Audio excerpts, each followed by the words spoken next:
ಕರಾವಳಿ ಭಾಗದಲ್ಲಿ ಕೆಲ ಕಾಮುಕ ಜ್ಯೋತಿಷಿಗಳ ಕಾಟಗಳು ಜಾಸ್ತಿಯಾಗಿದೆ.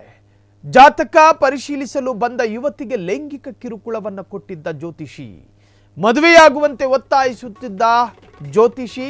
ಕರಾವಳಿ ಭಾಗದಲ್ಲಿ ಕೆಲ ಕಾಮುಕ ಜ್ಯೋತಿಷಿಗಳ ಕಾಟ ಹೆಚ್ಚಾಗ್ತಿದೆ. ಜಾತಕ ಪರಿಶೀಲಿಸಲು ಬಂದ ಯುವತಿಗೆ ಲೈಂಗಿಕ ಕಿರುಕುಳ, ಮದುವೆಯಾಗುವಂತೆ ಒತ್ತಾಯಿಸುತ್ತಿದ್ದ ಜ್ಯೋತಿಷಿ ನನ್ನನ್ನು ಮದುವೆಯಾಗಬೇಕು ಅಂತ ಹೇಳಿ ಒತ್ತಾಯ ಮಾಡ್ತಿದ್ದಂತೆ. ಬೆಳ್ತಂಗಡಿ ತಾಲೂಕಿನ ತೆಕ್ಕಾರಿನಲ್ಲಿ ನಡೆದಿರುವ ಘಟನೆ ಇದು. ಸ್ಥಳೀಯ ದೇವಸ್ಥಾನದಲ್ಲಿ ಶೇಷಗಿರಿ ಭಟ್ ಜ್ಯೋತಿಷಿಯಾಗಿದ್ದಂತೆ. ಅಲ್ಲಿಗೆ ಬರುತ್ತಿದ್ದ ಯುವತಿಯರ ಜೊತೆಗೆ ಅಸಭ್ಯವಾಗಿ ವರ್ತನೆಯೂ ಕೂಡ ಮಾಡುತ್ತಿದ್ದ ಎಂದು ಸಂತ್ರಸ್ತೆ ದೂರಿದ್ದಾಳೆ. ಸಂತ್ರಸ್ತೆ ಮಹಿಳೆ ಕೊಟ್ಟ ದೂರಿನನ್ವಯ ಶೇಷಗಿರಿ ಭಟ್ನನ್ನ ಬಂಧನ ಮಾಡಲಾಯಿತು. ಅದಾದ ನಂತರ ಜಾಮೀನು ಪಡ್ಕೊಂಡು ಹೋದ್ರು ಅನ್ನೋ ಮಾಹಿತಿ ಇದೆ. ಸಮಸ್ಯೆಗೆ ಪರಿಹಾರ ಸಿಗುತ್ತೆ ಅಂತ ಹೋದರೆ ಅಲ್ಲಿ ಪರಿಹಾರಕ್ಕಿಂತ ಹೆಚ್ಚು ಕಿರುಕುಳವೇ ಜಾಸ್ತಿ ಇತ್ತು ಅಂತ ಹೇಳಿ ಸಂತ್ರಸ್ತೆ ಕೊಟ್ಟ ದೂರಿನಲ್ಲಿ ಉಲ್ಲೇಖ ಆಗಿದೆ.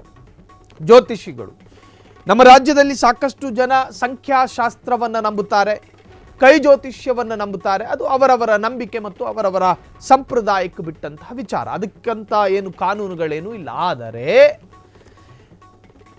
ಕೆಲ ಘಟನೆಗಳು ವರದಿಯಾದ ನಂತರ ಈ ತರಹದ ಎಲ್ಲ ಜ್ಯೋತಿಷಿಗಳ ಬಗ್ಗೆ ಮಾತನಾಡ್ತಾ ಇಲ್ಲ.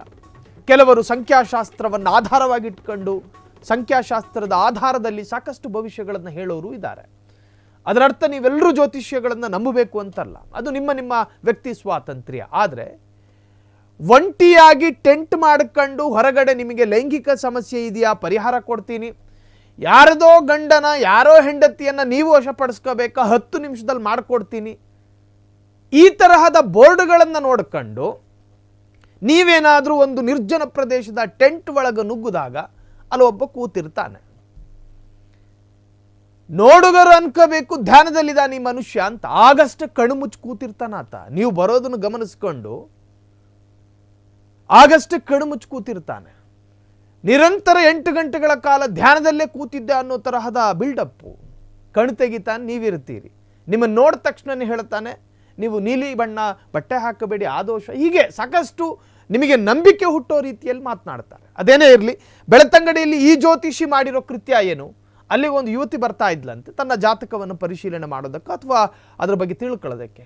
ಈತ ಆಕೆ ಸೌಂದರ್ಯವನ್ನು ಗಮನಿಸಿಕೊಂಡು ಕ್ರಶ್ ಆಗಿದೆ. ಜ್ಯೋತಿಷಿ ಅನ್ನೋದನ್ನು ಕೂಡ ಮರೆತು ನನ್ನ ಮದುವೆ ಆಗಬೇಕು ಅಂತ ಹೇಳಿ ದಿನನಿತ್ಯ ಟಾರ್ಚರ್ ಕೊಡ್ತಿದ್ದಂತೆ. ಬೆಳ್ತಂಗಡಿ ತಾಲೂಕಿನ ತೆಕ್ಕಾರಿನಲ್ಲಿ ನಡೆದಿರತಕ್ಕಂತಹ ಘಟನೆ. ಸ್ಥಳೀಯ ದೇವಸ್ಥಾನದಲ್ಲಿ ಶೇಷಗಿರಿ ಭಟ್ ಜ್ಯೋತಿಷಿ ಆಗಿದ್ದ. ಅಲ್ಲಿಗೆ ಬರುತ್ತಿದ್ದ ಯುವತಿಯರ ಜೊತೆಗೆ ಅಸಭ್ಯವಾಗಿ ವರ್ತಿಸುತ್ತಿದ್ದ. ಸಂತ್ರಸ್ತೆ ಮಹಿಳೆ ಕೊಟ್ಟ ದೂರಿನನ್ವಯ ಶೇಷಗಿರಿ ಭಟ್ ಬಂಧನವಾಗಿತ್ತು. ಅದಾದ ನಂತರ ಜಾಮೀನು ಪಡ್ಕೊಂಡು ಹೋಗಿದ್ದಾರೆ ಅನ್ನೋ ಮಾಹಿತಿ ಇದೆ. ಸಮಸ್ಯೆಗೆ ಪರಿಹಾರ ಸಿಗುತ್ತೆ ಎಂದು ಭೇಟಿ ಮಾಡಿದ್ದ ಯುವತಿ ಪರಿಹಾರಕ್ಕಿಂತ ಹೆಚ್ಚು ಕಿರುಕುಳವೇ ಇತ್ತು ಎಂದು ಸಂತ್ರಸ್ತೆ. ನೀವು ಕೂಡ ಯಾವುದಾದರೂ ಅಪರಿಚಿತವಾದಂತಹ ಜ್ಯೋತಿಷಿಯನ್ನು ಭೇಟಿ ಮಾಡುವಾಗ ಅವರು ಸಂಖ್ಯಾಶಾಸ್ತ್ರದ ನಿಯಂತ್ರಣ ತಪ್ಪಿ ಅಧಿಕ ಪ್ರಸಂಗ ಮಾತನಾಡೋದು ಶುರು ಮಾಡ್ಕೊಂಡ್ರೆ ನೀವು ಅಲರ್ಟ್ ಆಗಬೇಕು. ಈತ ನರರೋಗಿ, ನಿಮ್ಮ ಜೊತೆ ಸೌಂದರ್ಯದ ಬಗ್ಗೆ ಮಾತನಾಡುವಂತಹದ್ದು ಅಥವಾ ಹೆಣ್ಣು ಮಕ್ಕಳ ಖಾಸಗಿ ವಿಚಾರವನ್ನು ಮಾತನಾಡುವಂತಹದ್ದು ಹೀಗೆ ಕಂಡು ಬಂದರೆ, ಅದು ಕೇವಲ ಜ್ಯೋತಿಷಿ ಅಂತಲ್ಲ, ಯಾವುದೇ ಮೌಲವಿ ಆಗಿರಲಿ, ಯಾವುದೇ ಪಾದ್ರಿ ಆಗಿರಲಿ, ಹೆಣ್ಣು ಮಕ್ಕಳ ಖಾಸಗಿ ವಿಚಾರದಲ್ಲಿ ಆಸಕ್ತಿ ತೋರಿಸ್ತಿದ್ದಾನೆ ಅನ್ನೋದು ಗೊತ್ತಾದರೆ ತಕ್ಷಣ ಅಲರ್ಟ್ ಆಗಿ ಈತ ಜ್ಯೋತಿಷಿ ಅಲ್ಲ, ಅಥವಾ ಈತ ಮೌಲವಿ ಅಲ್ಲ, ಅಥವಾ ಈತ ಪಾದ್ರಿ ಅಲ್ಲ, ಈತನೊಬ್ಬ ಲಿಟ್ರಲಿ ಕಾಮುಕ ಅಂತ ಹೇಳಿ ಅಲ್ಲಿಂದ ಸೀದಾ ಎದ್ದು ಹೋಗಿ ನಿಮ್ಮ ರಕ್ಷಣೆ ನಿಮ್ಮ ಕೈಯಲ್ಲಿ. ಕ್ಷಣ ಕ್ಷಣದ ಸುದ್ದಿಗಳಿಗಾಗಿ ಫ್ರೀಡಂ ಟಿವಿ ಸಬ್ಸ್ಕ್ರೈಬ್ ಮಾಡಿ, ಲೈಕ್ ಮಾಡಿ ಹಾಗೂ ಫಾಲೋ ಮಾಡಿ. ಹೊಸ ಸುದ್ದಿಗಳ ನೋಟಿಫಿಕೇಶನ್ಗಾಗಿ ಬೆಲ್ ಐಕಾನ್ ಮೇಲೆ ಕ್ಲಿಕ್ ಮಾಡಿ.